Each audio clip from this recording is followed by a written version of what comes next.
On the morning of April 21, 2026, day 80 of the search for Nancy Guthrie, three things happened simultaneously that together define exactly where this investigation stands and exactly who is responsible for the pace at which it has been moving.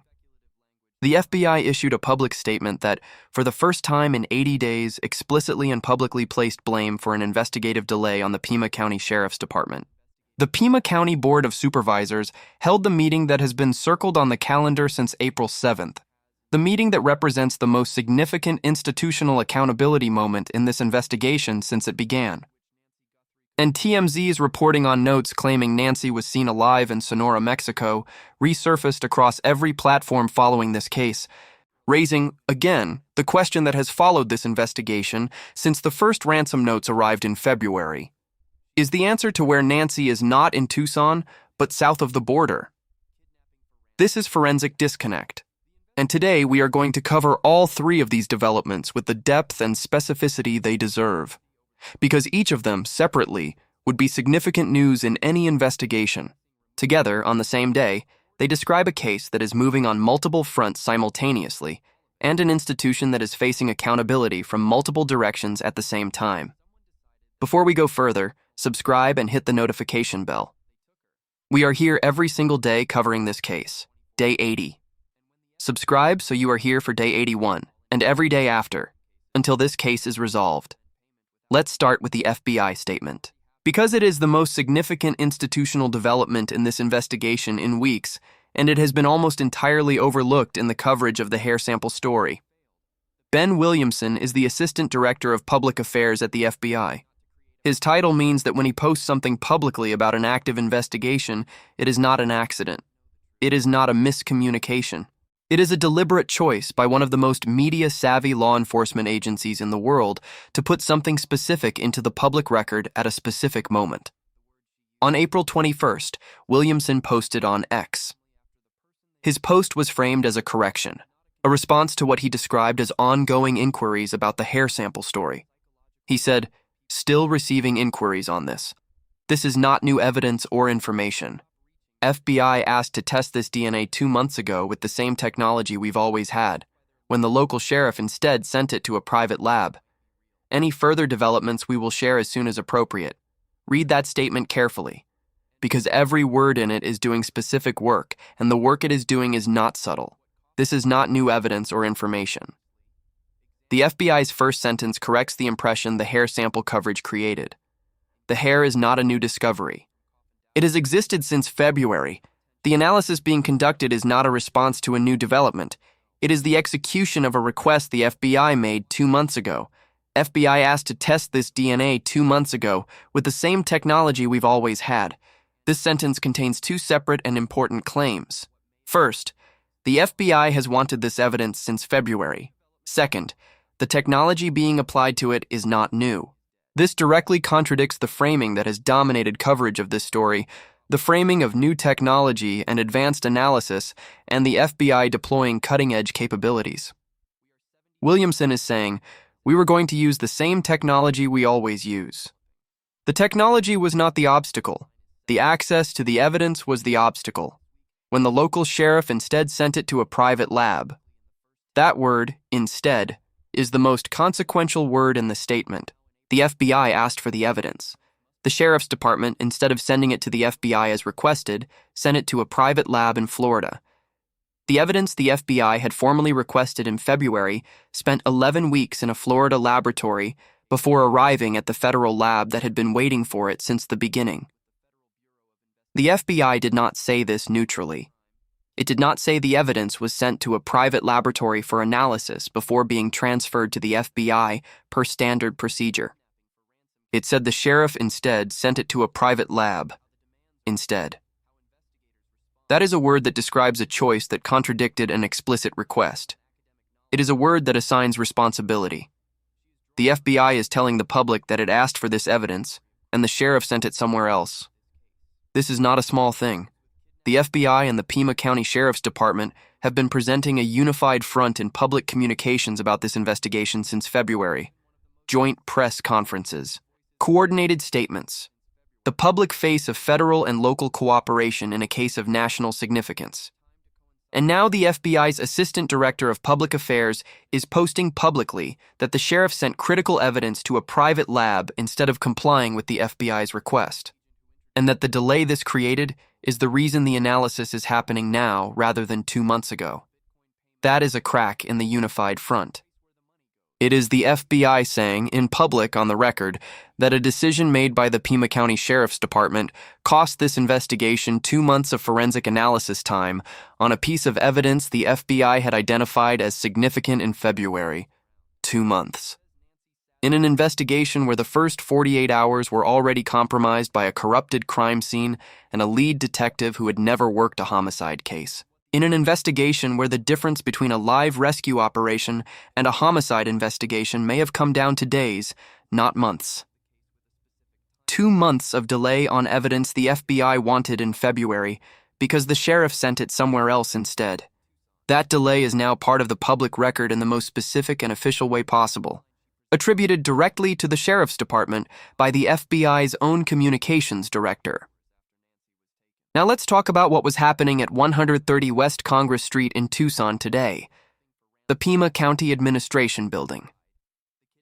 The first-floor hearing room where the Board of Supervisors holds its public meetings.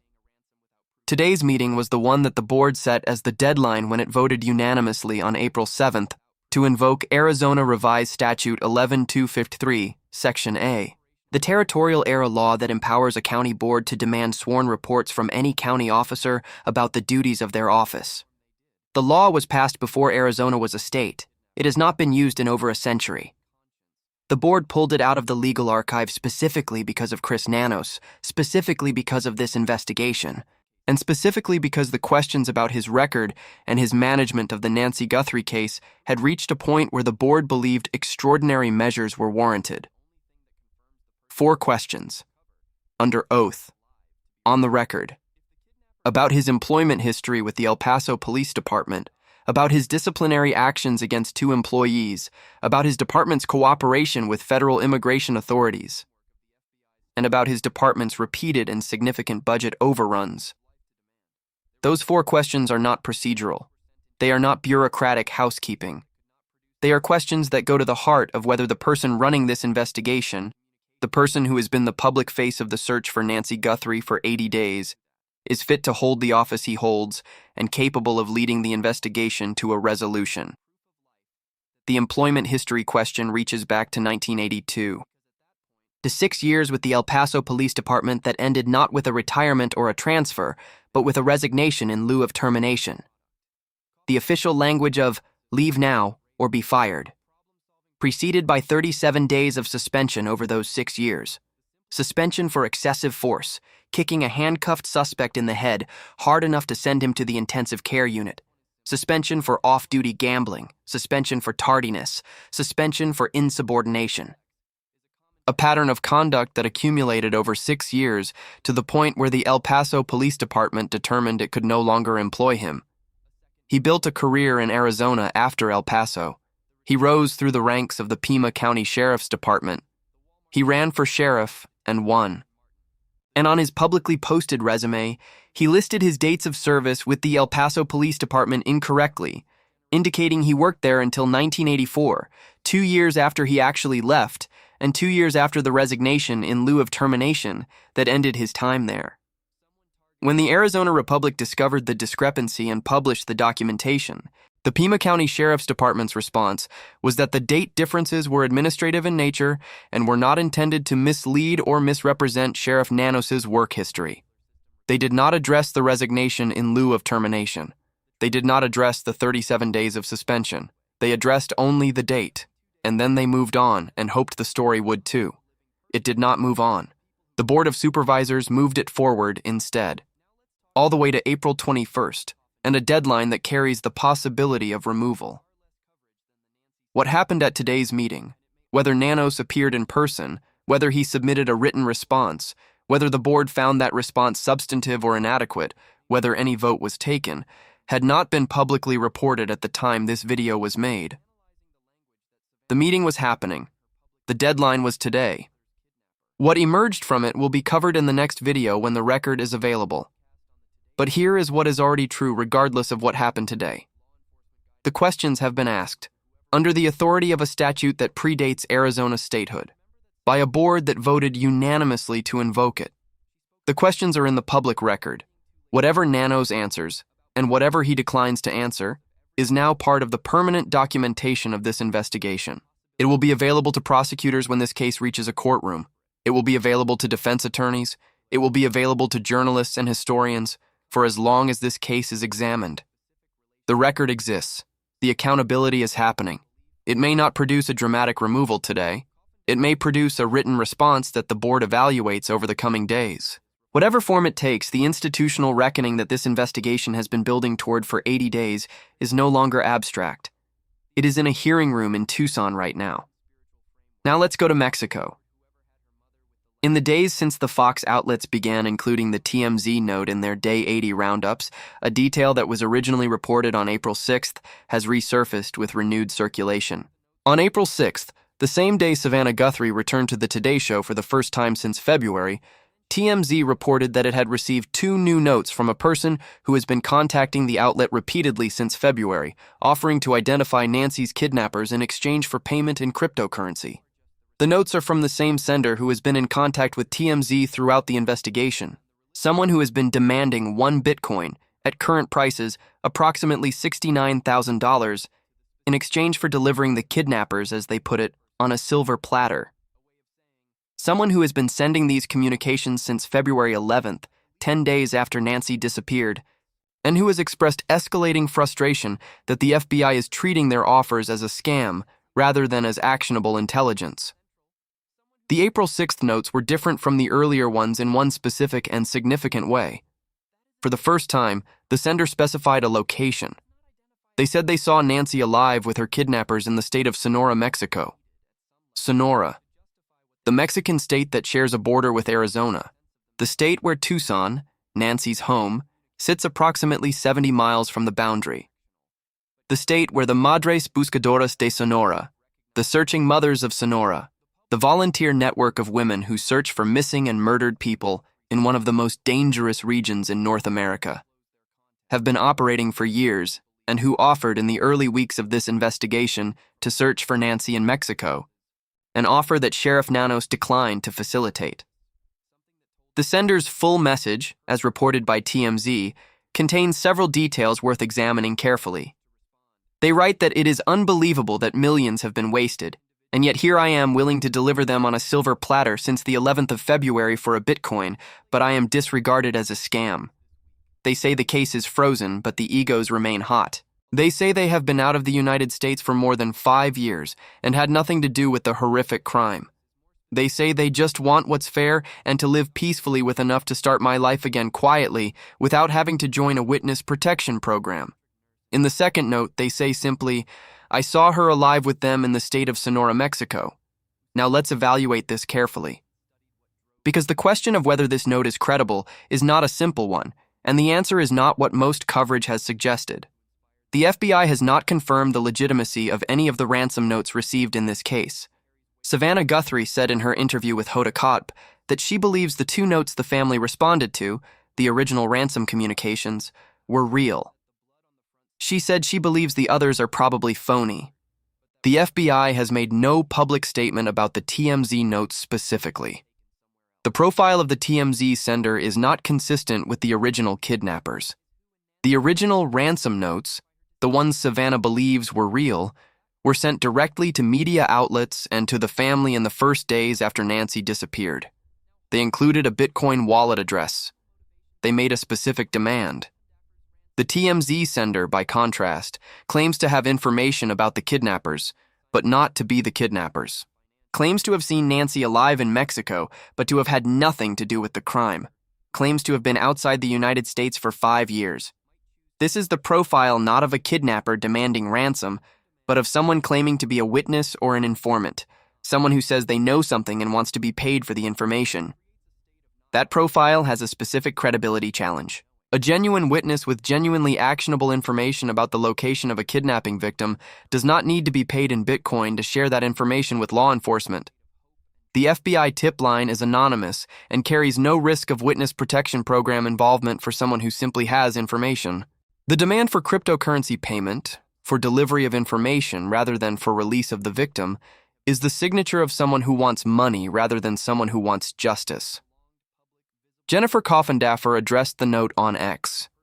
She said she was not putting credence in the sender's words, but she also noted that the Madres Buscadoras de Sonora, having been turned away by Nanos when they offered to search in Arizona, may be searching for Nancy in Mexico. The ransom note mentions Sonora. The Madres Buscadoras are active in Sonora. The geography is the same even if the source of the information is not credible, and that geographic detail, Sonora, 60 to 70 miles from Tucson, is worth taking seriously regardless of the note's credibility, because it is consistent with the investigative theory that has been raised by multiple experts throughout this case. The second crime scene that Cece Moore says must exist somewhere. The location where Nancy was taken after she left her home. The Madres Buscadoras, who find bodies in the desert with a frequency that reflects the grim reality of what happens to people taken across that border. The ransom note demand for cryptocurrency, a form of payment that is consistent with the criminal infrastructure of organized crime operations that operate in Sonora. The TMZ notes do not confirm that Nancy is or was in Mexico. They are not verified. The FBI has not said they are credible, but they point to a geography that is consistent with everything else that is known about this case.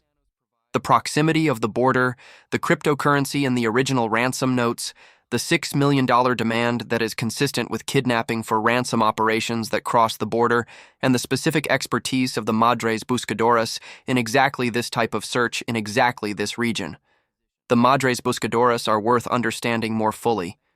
They are a volunteer organization founded by mothers whose children were taken, who search for the missing in Sonora using methods that Mexican authorities have been unwilling or unable to deploy. They find bodies in the desert. They find clandestine graves. They operate in a state where the rate of disappearance and murder is among the highest in the Western Hemisphere, and where official law enforcement has historically been either overwhelmed or compromised. They offered to help search for Nancy Guthrie in the early weeks of this investigation. Nanos declined to facilitate their involvement, and when some members of the group distributed flyers with Nancy's image and searched the border town of Nogales on their own initiative, they did so without official support from the Pima County Sheriff's Department. Now those women may be searching in Sonora for an 84-year-old woman from Tucson, in the state that a repeat TMZ correspondent claims to have seen her alive in the region that the geography of this crime has always pointed toward as the most plausible location for whatever happened after Nancy left her home on February 1st. Now let's hold everything together, because Day 80 is not a single story. It is 3 stories that together describe where this investigation is and who is being held accountable for how it got here. The FBI statement places responsibility for an 11-week evidence delay directly on the Pima County Sheriff's Department. For the first time since this investigation began, the federal agency co-leading the search has publicly stated that a decision made by the local sheriff cost this case 2 months of forensic analysis time on evidence the FBI had identified and requested in February. That statement is in the public record. It will not be walked back. The Board of Supervisors meeting is happening today. The questions are being answered or not being answered. The record is being made. Whatever Nanos provides, it is now formally and legally documented. The board will evaluate it against the standard of substantive compliance and decide what comes next. The accountability mechanism that has been building since the no-confidence vote of 241-0 is executing. The Mexico angle remains unconfirmed but geographically consistent. The TMZ notes are not credible on their face, but they point to a region that this investigation has always had reason to look toward, and the women who know how to search that region have been doing so on their own initiative since Nanos declined to work with them. The Madres Buscadoras search. The blockchain is being traced. The hair is in the FBI laboratory. Cece Moore is waiting. Nancy Guthrie is 84 years old, 5 feet tall, silver hair and blue eyes. She was taken from her home 80 days ago, without her shoes and without her medication. She was born on January 27, 1942, in Fort Wright, Kentucky. She raised 3 children alone after their father died in Mexico in 1988. She lived in the Tucson area for more than 50 years. She tended flower pots on her back patio that someone picked up and used to prop open her back doors on the night they took her. She deserves to be found. Her family deserves to know the truth, and the people who took her, and the official whose decisions may have cost the investigation the time it needed to find her, are both on day 80 being held accountable. The FBI said it publicly today. The board is in session today. The Madres Buscadoras are searching, and Cece Moore does not stop until she has a name. If you have any information about Nancy Guthrie's disappearance, contact the FBI at 1-800-CALL-FBI. That is 1-800-225-5324. Submit tips at tips.fbi.gov. Call the Pima County Sheriff's Department at 523-51-4900. The combined reward is over $1 million, completely anonymous. Hit the like button, subscribe to Forensic Disconnect. Drop a comment. What do you think about the FBI publicly blaming the sheriff for the 11-week delay? And do you think the Mexico angle is credible? We read every comment. Day 80.